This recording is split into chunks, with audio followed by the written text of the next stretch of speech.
About 5 years ago. I lived downtown in a major city in the US. I've always been a night owl. So I'd often find myself bored after my roommate went to bed. To pass the time, I used to go for long walks and spend the time thinking. One night, I was walking along a quiet street when I noticed a man in the distance. He was dancing.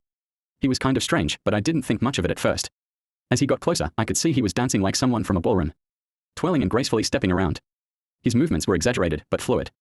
Then, I noticed something else. He was looking right at me. It wasn't just that he was looking at me, it was how he was doing it. His eyes were wide open and his mouth stretched into the biggest, creepiest smile I had ever seen. I crossed the street to avoid him, but as soon as I did, he stopped dancing. He stood still for a moment, then started moving toward me, but not walking. He was still dancing, but his movements became faster and more jerky, like a marionette controlled by a deranged puppeteer. I turned around and started walking faster.